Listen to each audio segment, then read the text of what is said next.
खेती बाड़ी और किसानी कोई पढ़ लिख के करना नहीं चाहता है। गर्मी में केंचुओं की फेटलिटी हो जाती है, बारिश में बहुत गीला होता है तो खाद की उतार नहीं हो पाती और केंचुए बाहर आ जाते हैं। किसान भाई जो हैं वो ऑलरेडी बहुत रिस्क लेकर काम करते हैं, है ना।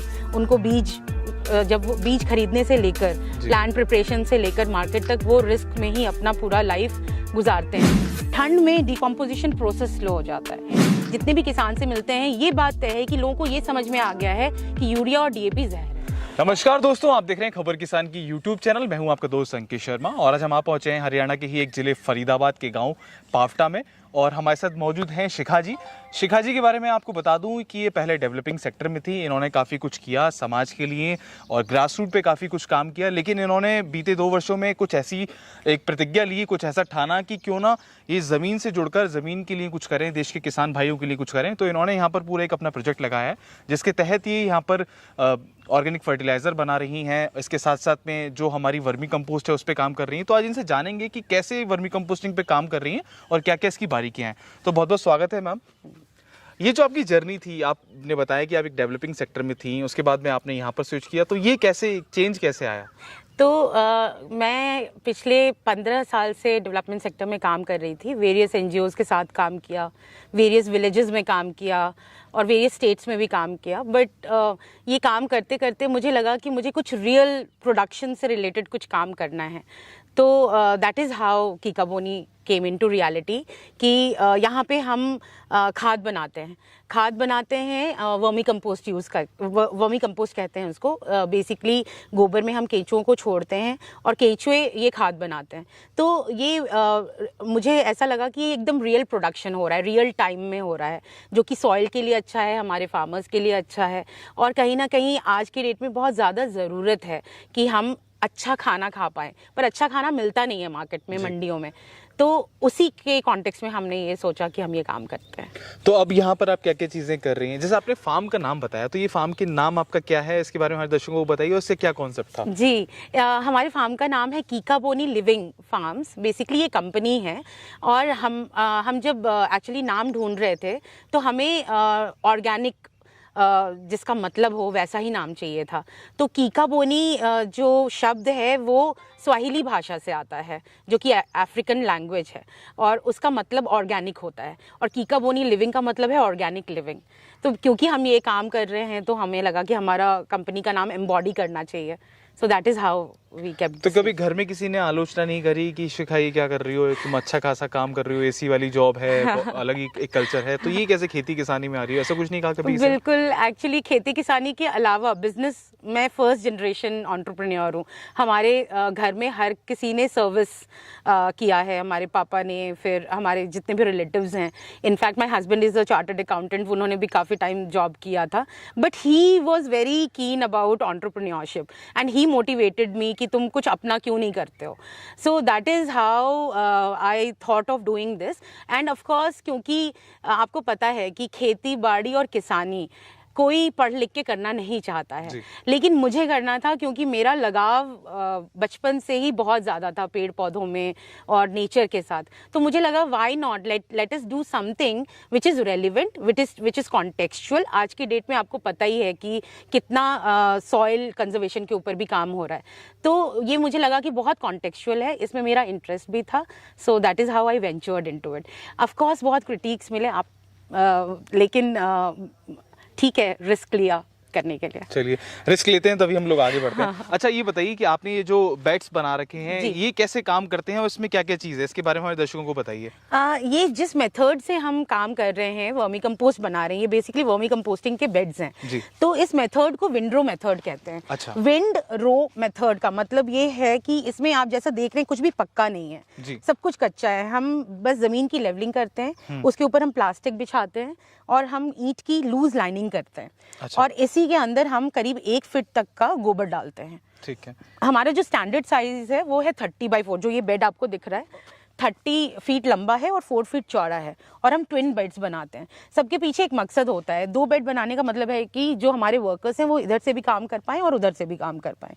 और गोबर डालने के बाद फिर हम इसमें केंचुआ छोड़ते हैं। हम अच्छा। आपको ये प्रोसेस वहाँ पे दिखा सकते हैं। तो ये लगभग कितना समय लगता है इस खाद को बनने में? वर्मी कंपोस्ट की जो खाद होती है इसको बनने में लगभग कितना समय लगता है? इसको बनने में 45 डेज टू 60 डेज लगता है, और कभी कभी 90 डेज भी लग जाता है। अच्छा। हाँ, ये सब कुछ डिपेंड करता है सीजनैलिटी के ऊपर। आप जैसे देख रहे हैं कि ये हम काफी स्केल पे कर रहे हैं, और ये बिल्कुल ही अनकवर्ड है।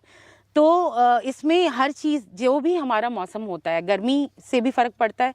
गर्मी में केंचुओं की फेटलिटी हो जाती है, बारिश में बहुत गीला होता है तो खाद की उतार नहीं हो पाती और केंचुए बाहर आ जाते हैं। ठंड में डिकम्पोजिशन प्रोसेस स्लो हो जाता है।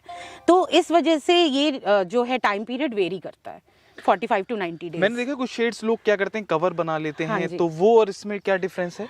वो जो कवर्ड है वो बहुत ही हाई कॉस्ट है।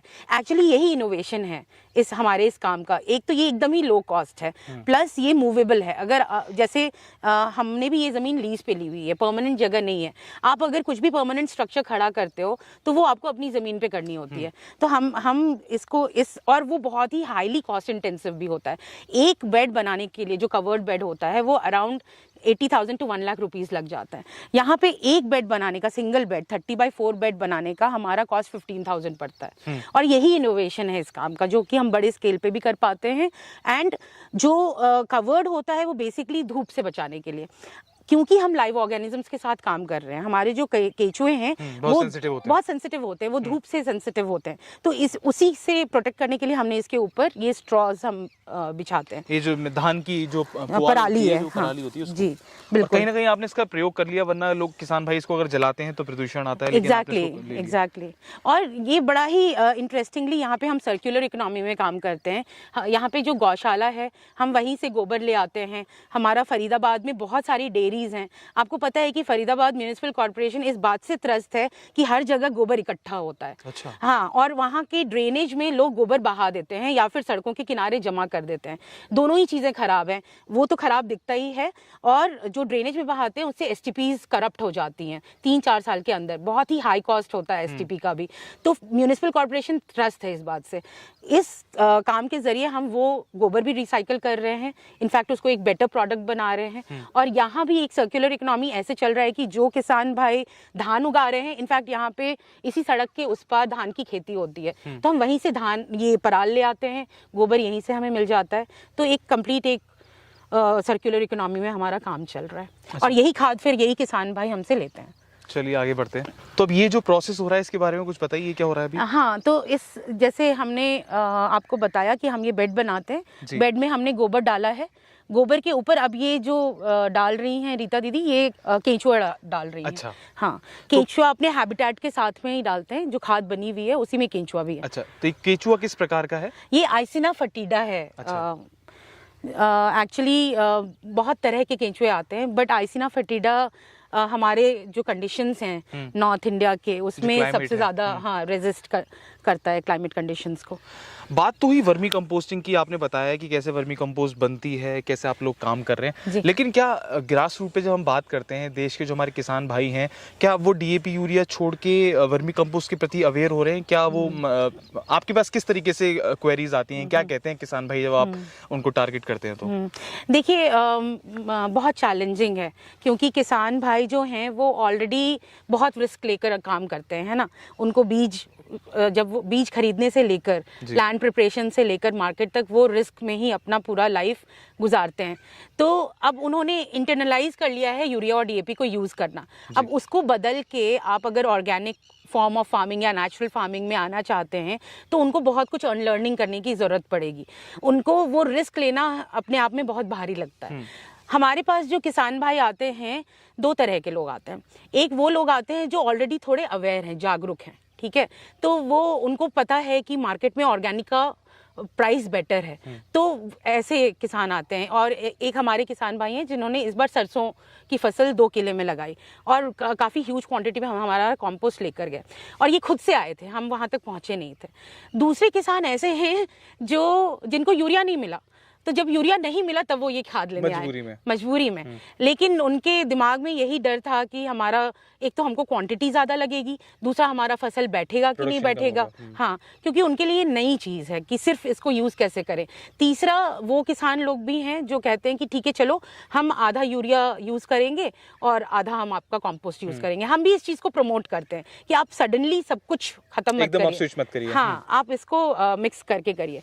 और कुछ लोग ऐसे भी हैं वो आते हैं जो अपना खाने के लिए सिर्फ खेती कर रहे हैं, जैसे गेहूं उगा रहे हैं घर में खाने के लिए।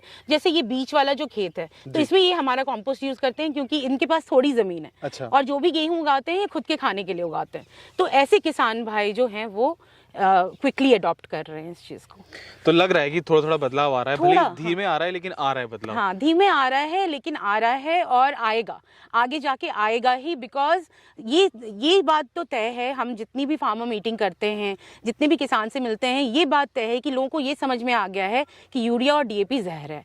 और हर घर में एक ना एक पेशेंट है और हर किसी को पता है कि ये सारी जो बीमारियां हैं, जो लाइफस्टाइल डिजीजेस हैं, वो खाने से रिलेटेड है। इस चीज में कोई दो राय नहीं है कि यूरिया और डीएपी और पेस्टिसाइड्स की जो साइड इफेक्ट्स हैं, इसको लेके जनता बहुत अवेयर है। लेकिन जब हम बात करते हैं, वीडियोस वगैरह देखते हैं, लोग भी सर्च करते हैं काफ़ी नेट पे, तो दिखाते हैं कि वर्मी कंपोस्ट के प्लांट से इतना कमा लीजिए और ये हो जाएगा, लाखों रुपए कमा सकते हैं। तो क्या ऐसा संभव है, प्रैक्टिकली ऐसा पॉसिबल है कि ये सब बातें ही हैं? हाँ, मुझे मतलब मेरा अभी अराउंड 1.5 years हुआ है और मैं आपको बता सकती हूँ अपने एक्सपीरियंस से कि ये सब बहुत हाई क्लेम्स हैं। ये बहुत स्लो प्रोसेस है, ये कोई जादू नहीं है। एक तो देखिए, बिजनेस का अपना एक साइकिल होता है, वो साइकिल तो आपको लगाना ही पड़ेगा। आपको मार्केट को अप्रोच करना है। हमारे काम में तो आपको प्रैक्टिसेस चेंज करनी है। आप सोचिए, प्रैक्टिस चेंज करने के लिए तो लंबा समय चाहिए। ये अचानक से जो भी क्लेम करते हैं कि आप लाखों कमा लीजिए, लखपति बन जाइए, मुझे नहीं पता वो कैसे कर रहे हैं। हम अभी भी बहुत स्ट्रगल कर रहे हैं इन टर्म्स ऑफ कि लोग इस चीज़ को समझें। अब आपको पता है, बहुत लोग ये भी कहते हैं कि आपको क्या प्रॉब्लम है, आप किसानों को क्यों टारगेट करते हो, आप तो नर्सरी में बेचो, आप अर्बन गार्डनर्स को बेचो, उनके पास अफोर्डेबिलिटी है। पॉइंट ये नहीं कि अफोर्डेबिलिटी है कि नहीं, लोगों को पता ही नहीं है खाद इस्तेमाल कैसे करना है और पौधे में खाद लगाना कैसे है, कब लगाना है, नहीं लगाना है, मात्रा में लगाना है, कितनी मात्रा में लगाना है, उनको पता ही नहीं है। They are not aware. तो ये चीज़ें हैं। और हमारा कीका बोनी का मकसद डेफिनेटली ये है कि हम ये शिफ्ट चाहते हैं, ये चेंज चाहते हैं कि लोग का जो अभी सॉइल से जो वो दोहन कर रहे हैं, जो बस वो ले रहे हैं सॉइल से, उन सॉइल को वापस करें। तो ये यहाँ पर क्या हो रहा है? यहाँ पर मैं देख रहा हूँ कि आपका फाइनलाइज प्रोडक्ट है जो तैयार हो गया है। हाँ बिल्कुल। तो जब हमारा खाद का उतार हो जाता है तो हम यहाँ पे इसको छान लेते हैं। वो मशीन जैसे आपको दिख रही है, अच्छा, वो वाइब्रेटर मशीन है, उससे छनता है खाद और उसके बाद हम इसकी वाटरिंग करते रहते हैं, इसका माइक्रोबियल पॉपुलेशन को रिटेन करने के लिए। जैसे ऑर्डर्स आते हैं वैसे ये पैकिंग हो जाती है। अच्छा। तो ये हमारा 5 kg का पैकेट है और वो वाला हमारा 40 kg का पैकेट। तो लगभग ये किस प्राइस में जाता है मार्केट में? ये मार्केट में 100 रुपीज का बैग जाता है जी। और जो 40 kg वाला है वो हमारा 400 का जाता है। मुझे एक बार हाथ से उठा के दिखाइए किस तरीके की खाद तैयार होती है, एक बार हम दर्शकों को दिखाएं। ये देखिए, सबसे ज्यादा जो इसका पहचान है, ये ओडरलेस होता है, इसमें कोई भी खुशबू बदबू कुछ नहीं होती। हाँ, है ना जी। और इसके अलावा ये जो है बिल्कुल बनती नहीं है। It will not bind itself, बिल्कुल अलग अलग हो रहा है दाना दाना। ये दाना दाना ही रहेगा, ये आप बाइंड कर ही नहीं पाओगे जी। ठीक है। So that is the mark of a good quality compost. और ये ग्रैन्युलर होता है, आप जैसे इसको टच करेंगे, दिस इज ग्रैन्युलर जी। एक एक पीस दानेदार जिसको बोलते हैं, एक एक piece. So this is essentially earthworms का कास्ट, जो वो गोबर खाते हैं और वो जो कास्ट करते हैं। So therefore it is like this. तो इस तरीके का फाइनलाइज प्रोडक्ट होता है जब ये हमारे खेतों में जाता है, या अगर हमारे यहाँ घर पे अगर आप टेरेस गार्डनिंग करते हैं और बागवानी का शौक आप रखते हैं और इस तरीके की अगर वर्मी कंपोस्ट आपका प्रयोग करते हैं, तो आपका जो प्रोडक्शन है, आपकी जो यील्ड है, उसमें ज़रूर बढ़ावा मिलेगा आपको। और सबसे बड़ी बात कि वो ऑर्गेनिक तरीके से उगाया होगा, ना ही उसमें किसी तरीके का कोई पेस्टिसाइड्स होगा, ना कोई केमिकल फ्री होगा। बिल्कुल। और ये एक्चुअली बहुत मैजिकल खाद है। ये एक ऐसा खाद है, वन ऑफ द ओनली खाद आई थिंक जिसमें कि ऑल 17 माइक्रो न्यूट्रिएंट्स जो प्लांट्स को चाहिए वो किसी न किसी मात्रा में, कम ज़्यादा मात्रा में पाया जाता है, इंक्लूडिंग कार्बन।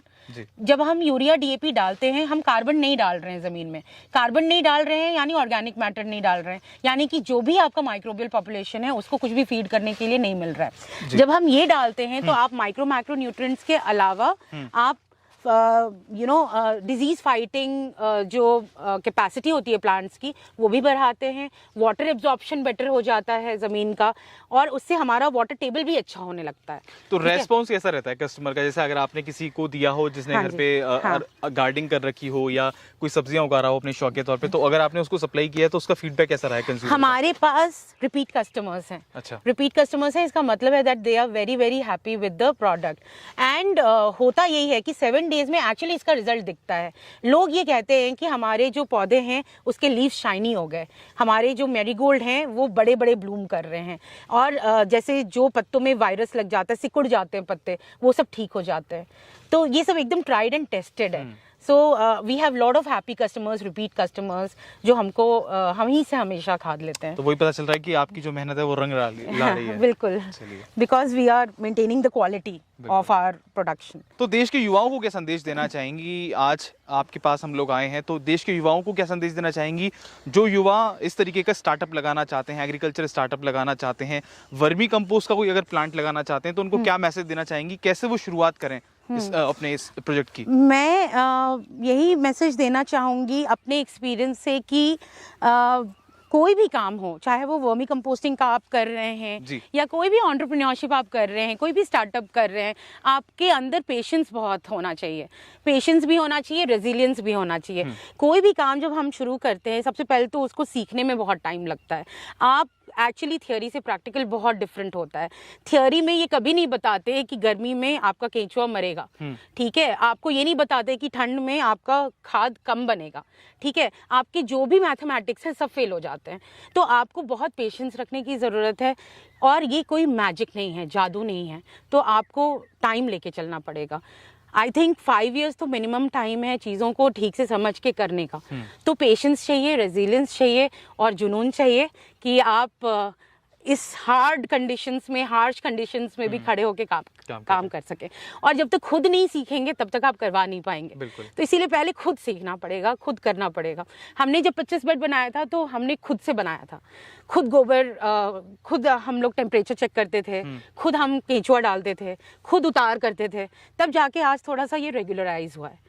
तो आई थिंक यही मैसेज है कि पहले खुद से करें, उसके बाद इसको बिजनेस में बनाएं। तो ये थी हमारे साथ शिखा जी, जिन्होंने बताया कि कैसे इन्होंने अपने इस प्रोजेक्ट की शुरुआत करी है। काफ़ी सारा इन्होंने अनुभव लिया है, खुद सीखा है। तो हम भी अपने दर्शकों से यही कहेंगे कि पहले ऐसी जो भी भ्रांति वाली वीडियोस हैं उनसे बचें। एकदम आप रातों रात किसी प्रोजेक्ट को लगाकर अमीर नहीं हो सकते, फिर चाहे वो वर्मी कंपोस्ट का हो, चाहे और खेती बाड़ी से रिलेटेड हो। पहले आप चीज़ों का अनुभव लीजिए, छोटे स्केल पे स्टार्ट करिए और अपने पास टाइम लेकर चलिए, एक बैकअप लेकर चलिए, तभी आपको सफलता हासिल होगी। अगर आप भी चाहते हैं शिखा जी से जुड़ना, इस फार्म से जुड़ना और इनके वर्मी कंपोस्ट को खरीदना, तो नीचे कमेंट बॉक्स और डिस्क्रिप्शन में हम इनकी पूरी वेबसाइट और इनके सोशल मीडिया हैंडल्स की जानकारी आपको दे देंगे। आप खुद शिखा जी से जुड़ सकते हैं और इनसे इस तरीके की कैसे प्रोजेक्ट लगाया जाए इसकी ट्रेनिंग भी ले सकते हैं। तो बने रहिए हमारे साथ, देखते रहिए खबर किसान की यूट्यूब चैनल। अगर आपने हमारा अभी तक चैनल सब्सक्राइब नहीं किया है तो उसको प्लीज सब्सक्राइब करें और अधिक से अधिक इस वीडियो को शेयर करें। धन्यवाद। Thank you.